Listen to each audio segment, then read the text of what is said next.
Bienvenido, Javier Eduardo Hernández Soto. Vamos a entrevistarlo por su libro Fenomenología del Mundo Andino. Tiene apenas unas semanas de haberlo publicado. Quiero que nos cuente, empezando por la explicación del título, ¿por qué fenomenología? Muchas gracias, estimado Gustavo. Sí, la fenomenología es una de las principales corrientes de la filosofía contemporánea. Sin embargo, aquí la palabra fenomenología no se toma en el sentido de Husserl, sino el que propone Hegel. Es decir, una especie de descripción de lo que aparece, de lo que se muestra. En este caso, una descripción dialéctica, que supone el movimiento, el cambio, ¿no? Y en el caso de nuestro libro, es Fenomenología del Espíritu Andino, porque lo que vamos a captar, lo que vamos a describir es la evolución, el desarrollo del espíritu andino, de, digamos, la comunidad humana que forma vínculos, lazos y que crea civilización, ¿no? Es como, yo también lo podría explicar como una filosofía de la cultura andina, una filosofía de cómo la cultura andina se ha ido desarrollando históricamente. Entonces quiere decir que este libro no se concentra en la figura del filósofo andino, sino del espíritu de la comunidad andina. Así es, así es. Y una tesis importante ahí es que si queremos hablar de filosofía, sería más bien una actividad colectiva, una actividad que hace el pueblo, que hace el mito, la religión. No hay algo así como un autor individual, sino el colectivo, sino la suma de personas, la suma de conversaciones, diálogos, las que van formando pensamientos, ¿no? Y justamente la idea ahí es ver cómo el espíritu andino alcanza niveles especulativos, ideas cosmológicas, ideas bastante interesantes en la religión, en los mitos, en el arte también. Ahora, esa interpretación suya se parece mucho a la de Esterman, que él quiere dar una interpretación intercultural de la filosofía andina y no se refiere para nada, en ningún caso ni en ninguna línea, a la figura de la Mauta, sino simplemente al del Runa. Es decir, él entiende filosofía como la cosmovisión del pueblo. Eh, Hay una deuda con Stedman, claro que sí, por supuesto. Creo que él es una gran influencia, así como Zenón de Paz. En el prólogo del libro justamente señalo que ambos son autores que yo considero bastante.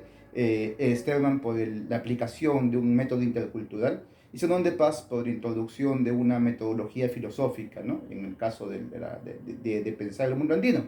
Sin embargo, en el caso particular que señala, no es tanto el pueblo en el sentido, por así decirlo, amplio, ¿no? Sino que aquí vamos a ver que el protagonista de la, digamos, de filosofía andina es el espíritu en su totalidad, el pueblo, el colectivo.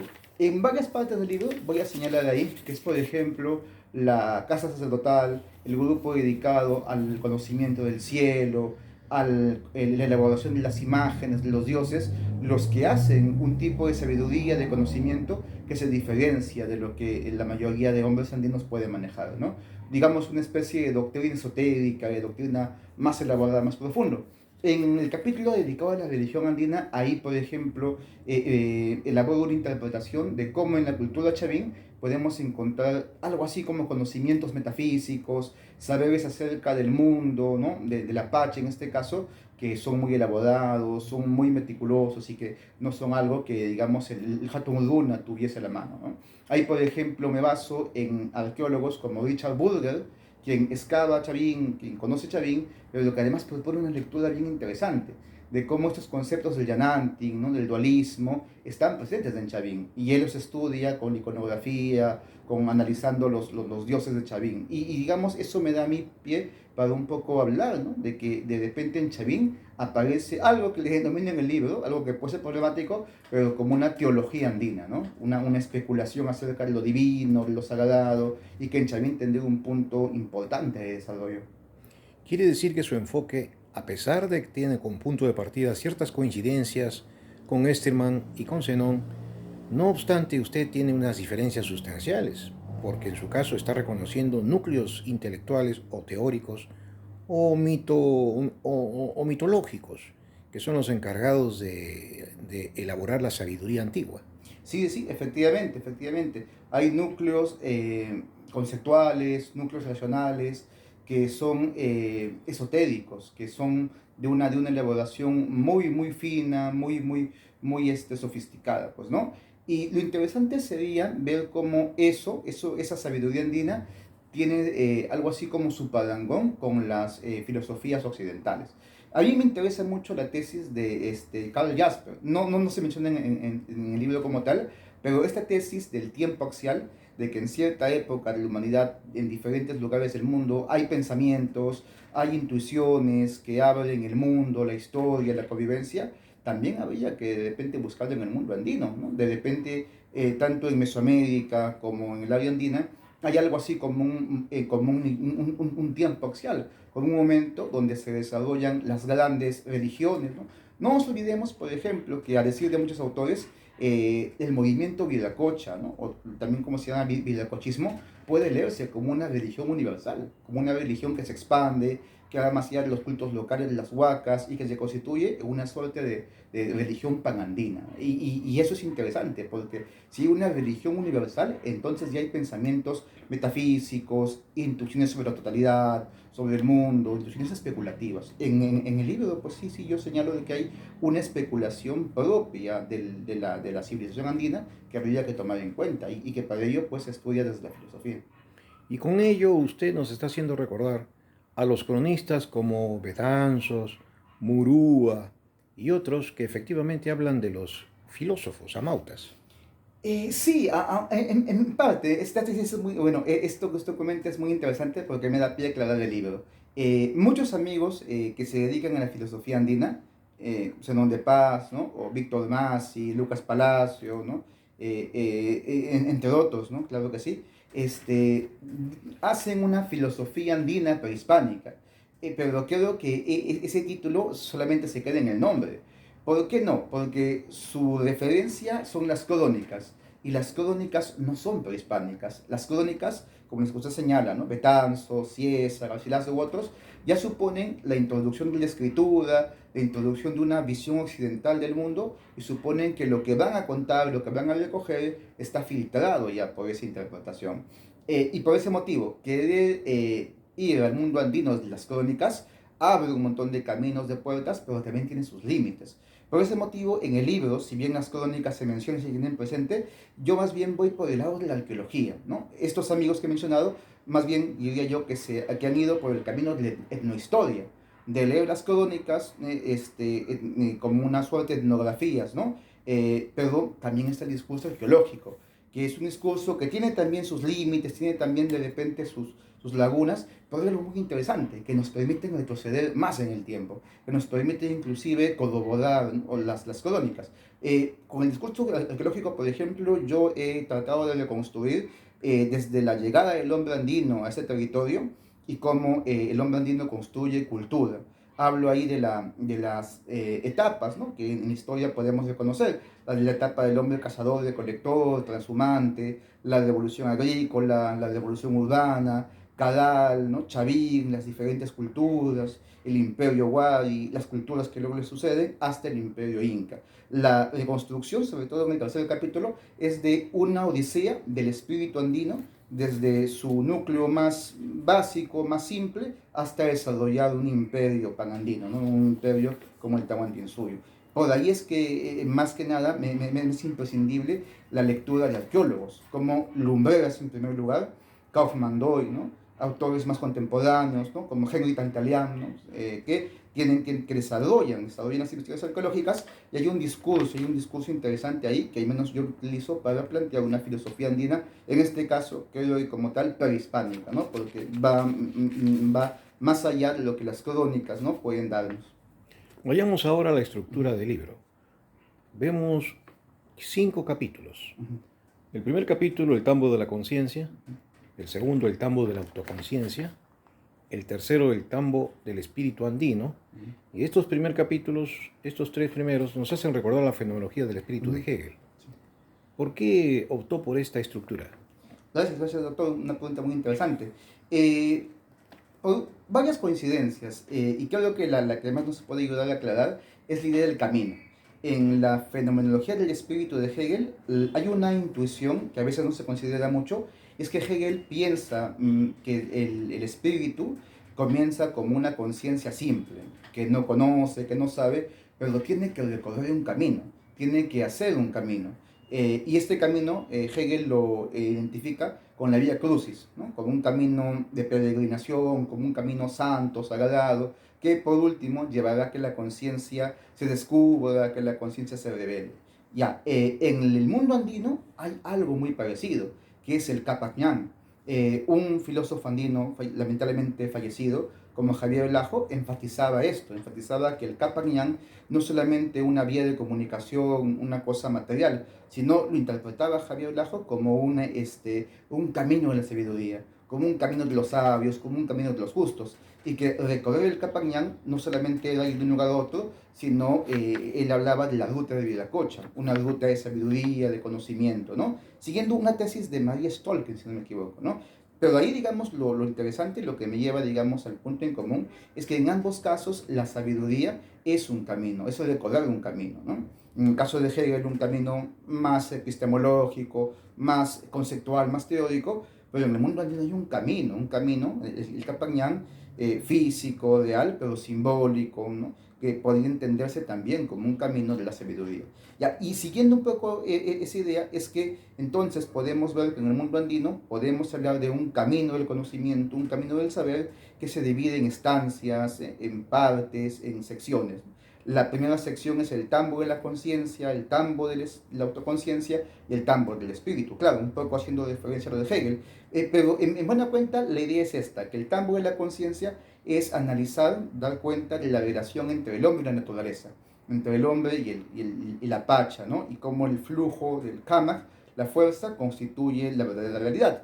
En el tambo de la autoconciencia es la relación del hombre consigo mismo, la relación del hombre con la cultura, con la comunidad. Es por eso que ahí el tema principal es el reconocimiento, ¿no? Y cómo ahí se dan esas estructuras de poder, de sujeción. Y el tambo del espíritu ya es, como también en Hegel se ve, la descripción de la totalidad ya completa, ya histórica, ya con muchos matices, digamos, sociales y demás, ¿no? En un lenguaje muy sencillo se puede entender como también lo codificó George Lucas, ¿no? El espíritu subjetivo, el espíritu objetivo y el espíritu absoluto, ¿no? Creo que así se podría entender esta primera división, ¿no?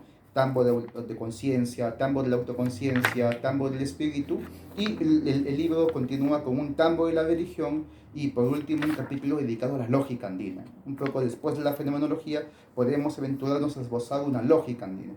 Vayamos a unos aspectos del capítulo 1, el tambo de la conciencia. Uh-huh. Nos llama la atención que el parágrafo 4 comience con la certeza sensible Uh-huh. y culmine en el parágrafo 12 con la infinitud. Uh-huh. ¿Cómo de la certeza sensible se puede extraer una idea que no es sensible, que es la infinitud? Ah, excelente, excelente pregunta. Eso justamente es lo que desarrolla Hegel en la sección conciencia. Claro, la certeza sensible es el conocimiento de lo inmediato, de lo que está aquí y ahora, aquello que podemos experimentar todos, pues, ¿no? Y claro, parece ser un abismo insalvable esto de la infinitud. Sin embargo, para llegar a esto, Hegel nos dice de que hay que, además de partir de la certeza sensible, dar cuenta de que la certeza sensible se niega a sí misma, dándose cuenta que hay algo mucho mayor, mucho más amplio que la contiene, que es la percepción, que sería el conocimiento de la cosa misma, el conocimiento de las propiedades, cualidades, ¿no? Y que inclusive luego la percepción estaría sujeta al entendimiento. Y el entendimiento sería algo que conoce las leyes con las cuales funciona la naturaleza, funciona el mundo, funciona el orden. Y lo que hace Hegel es darse cuenta de que si la naturaleza funciona con leyes, estas leyes pueden dar cuenta de la infinitud. Estas leyes pueden dar cuenta de un mundo que se retroalimenta, ¿no? La idea de infinito en la sección conciencia aparece como digamos, el pulso de la vida, el ciclo de la vida que se repite infinitamente, el ciclo de la vida que siempre está volviendo a sí misma, repitiéndose, ¿no? Y o sea, en realidad más que una infinitud es un eterno retorno. En el caso de esta primera parte, sí, sí, es la idea de que la naturaleza es infinita en su repetición constante, continua, así decir. Pero eso es interesante porque ahí da pie a la rectificación. Ya en pasajes como la autoconciencia, la razón, ¿no? El espíritu, el infinito para Hegel se hace más complejo, se hace más matizado, hasta llegar a un infinito positivo, digamos, ¿no? Un infinito que pueda, que pueda subsanar las carencias de la primera vez que se encuentra el infinito. Ahora vayamos al tambo de la autoconciencia. Ujú. Allí el parágrafo 16 nos habla del reconocimiento desigual y la lucha por el reconocimiento.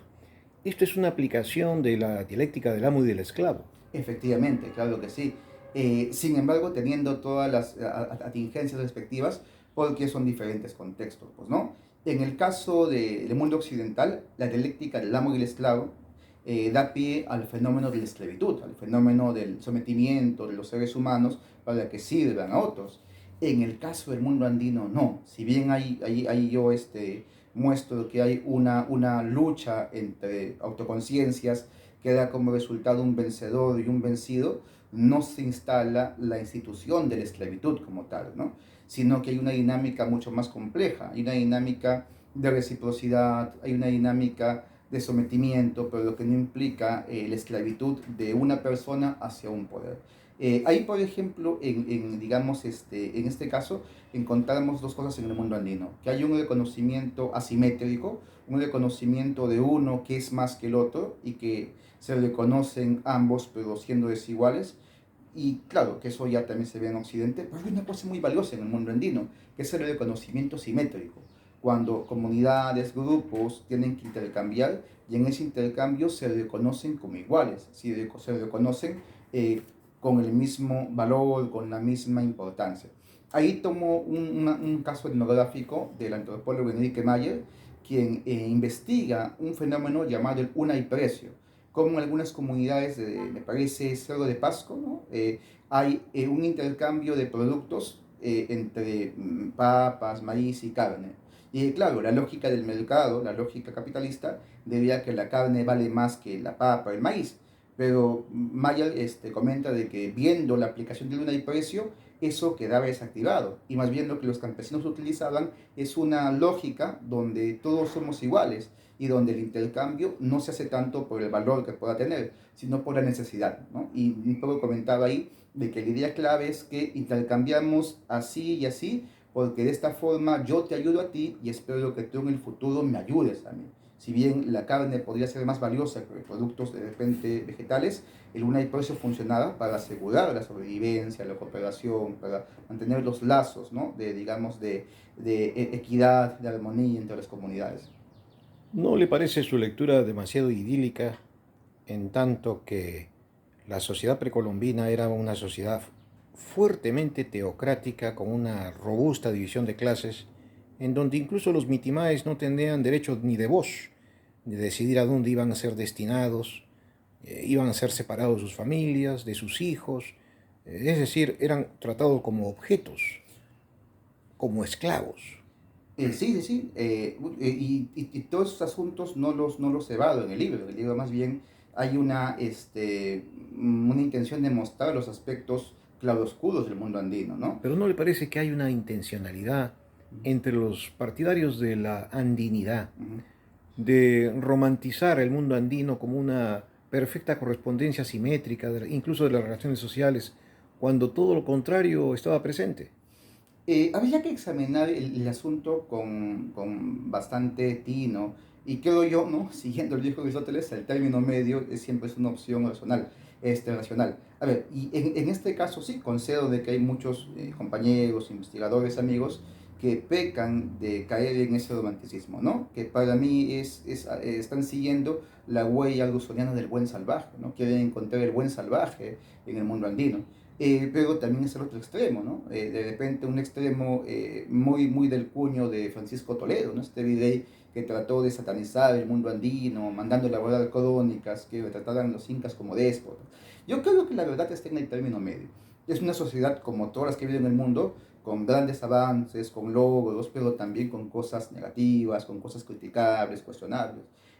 Una idea que, por ejemplo, destaco en el libro, y es que de repente lo que más problemático se puede, o sea, lo más problemático que podríamos encontrar en el mundo andino es la cuestión de la libertad individual, la libertad de la persona independiente de las estructuras sociales, pues, ¿no? Una cosa importante, sí, que hay un poder teocrático, hay un poder centralizado y un poder que el individuo en ese momento pues no puede resistir y simplemente se absorbe, ¿no? Pero habría que mediatizarlo, habría que verlo, porque de repente podemos encontrar que hay resistencias individuales, resistencias grupales, ¿no? Dentro del mundo andino. Por ejemplo, en mi tesis de maestría yo abordé el tema del Manjute de Huarochirí, tratando de demostrar de que ahí en el mundo andino prehispánico habían núcleos de resistencia frente a las grandes narrativas, a los grandes relatos que digamos se difundían. Pues, ¿no? Ahí, por ejemplo, destaqué la figura de Quita Pariasca, un sacerdote yacuas que en Manjute de Huarochirí se opone a una interpretación que todo el mundo da por hecho, ¿no? Se opone de modo firme, de modo bastante fuerte a una lectura que para todos es evidente. Y eso mostraba algo interesante, de que en el mundo andino hay individualidades, hay personajes, hay personas que pueden estar oponiéndose a los poderes teocráticos de las narrativas. Por ejemplo, para terminar con esto, que es una cosa bien interesante, es que sabemos que los incas se expandían pacíficamente o violentamente, la mayoría de veces pacíficamente, ¿no? Pero sabemos casos de comunidades que se resisten y que tratan de luchar contra los incas, ¿no? Y eso lo hacen porque no están de acuerdo, porque no quieren sumarse al proyecto incaico, no quieren, no quieren sumarse a los vasallos. Y resisten militarmente, resisten, me imagino yo, también ideológicamente, también con pensamientos, planteamientos, pues, ¿no? Hay un caso aquí en Lima de la fortaleza de Coyique, ¿no? En Lima Norte, si no me equivoco, en Independencia de Carballo, donde se pueden ver los restos de una comunidad, un pueblo que se resistió al dominio incaico. Bueno, los chachapoyas y los chimú fueron borrados prácticamente del mapa. Y por ahí quedaron otros comunidades, otros muy importantes cacicazgos también como víctimas que no pudieron resistir la ofensiva militar incaica y fueron totalmente aplastados. Dejemos ese el tema para entrar al capítulo tercero, el tambo del espíritu andino. Usted aquí habla en el parágrafo 26 el Pachacuti de la civilización andina.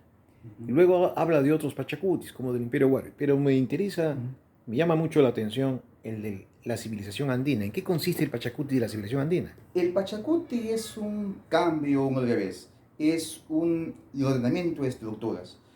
Por Pachacuti, los diccionarios, los lexicones de la época suelen entender catástrofes, vuelta del mundo, pero también suelen entender algo así como que periodos, como que eras, como que grandes porciones de tiempo, ¿no?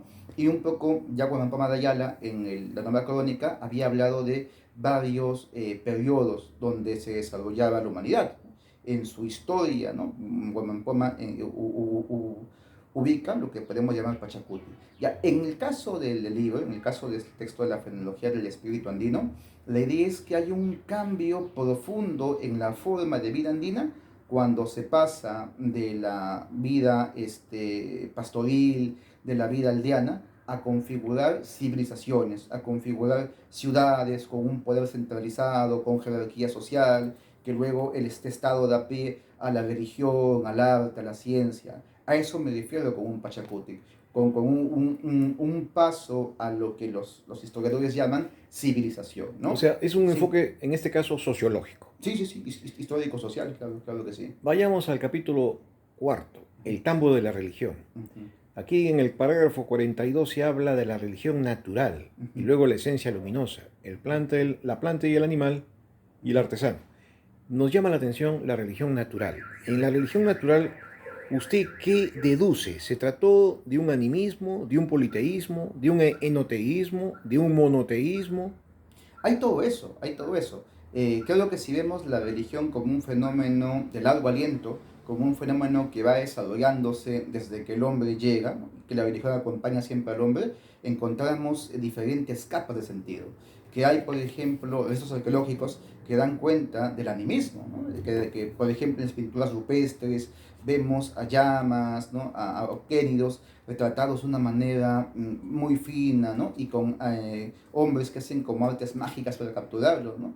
O en los mismos mitos, historias, vemos el animismo, pero también vemos ya el politeísmo, cuando se habla de dioses, se crean seres sobrenaturales. Y algo bien interesante es que esto del monoteísmo, según lo que he investigado, tiene su aparición en la cultura nazca.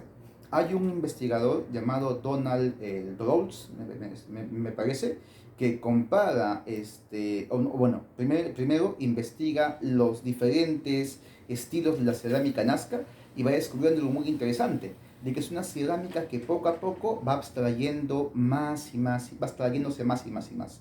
La cerámica nazca puede comenzar como una captación del mundo, ¿no?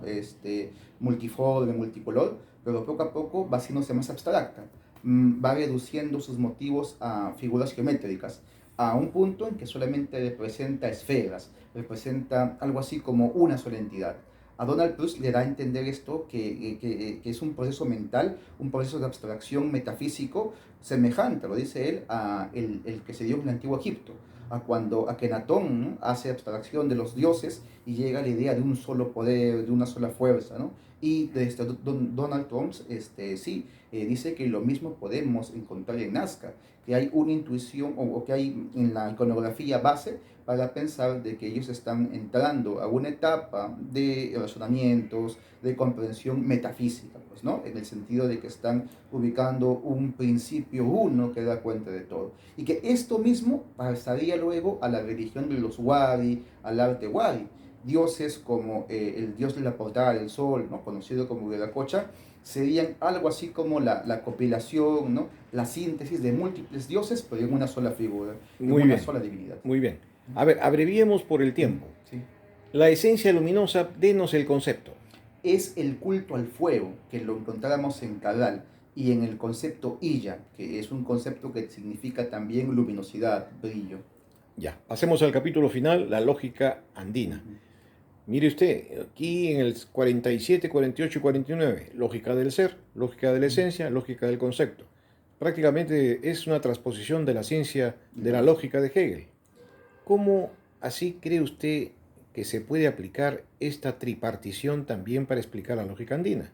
Gracias por su pregunta. Sí, es la lógica de Hegel, pero en un sentido cultural. O sea, un poco la intención ahí es ver si hay ejemplos, casos antropológicos, etnológicos en el mundo andino que pueden dar cuenta del contenido de la lógica de Hegel, ¿no? Por ejemplo, en el caso de la lógica del ser, ahí lo he equipado con el fenómeno del Tincuy, como en la idea del Tincuy las fuerzas chocan, ¿no?, y se encuentran, pero no configuran nada. En la lógica de la esencia es la lógica del Yanantin, donde las fuerzas, los opuestos, chocan, pero conforman una complementariedad, conforman una interrelación y constituyen esencias. Y la lógica del concepto yo le he equipado con el simbolismo, como para el andino es importante comprender el mundo en símbolos, ¿no? Lo que para el occidental es el concepto, para el andino sería el símbolo, la figura, el icono, aquello que puede compendiar todo el conocimiento. Díganos, ¿es posible una filosofía simbólica? Sí, yo pienso que sí, pienso que sí. Si es posible una filosofía simbólica, entonces la verdadera épica del pensamiento filosófico andino sería filosofía simbólica. En el sentido tal vez de Cassirer, ¿no? Y ahí sí estaríamos cercanos a esa intuición. Y ahora, digamos, hay un tema que está subyacente en todos los debates de filosofía andina, y es qué significa filosofía. Dependiendo de qué entendamos qué significa filosofía, podemos hablar de filosofía simbólica, de sabiduría, ¿no?, o de cosmovisión. Pero yo creo que ese es el tema decisivo ahora, ¿no? Discutir qué es Sí, filosofía. quisiera mencionar al público oyente que su libro Fenomenología del Espíritu Andino lleva un subtítulo, un poco escondido por la pequeñez, pero dice así: Ensayo de antropología, arqueología e historia dialécticas. Ujú. ¿Por qué dialécticas? Por la referencia a Hegel, porque creo que la dialéctica es un método de pensamiento, un método filosófico que nos ayuda a conceptualizar, a comprender, ¿no?, ese tipo de fenómenos, ese tipo de realidades. Yo pienso que la dialéctica tiene todavía una potencia tremenda digamos, una potencia heurística para comprender el mundo en el que vivimos. Estimado Javier Eduardo Hernández Soto, muy agradecidos por esta extensa e intensa entrevista. Y lo esperamos en su próxima contribución intelectual. Muchas gracias.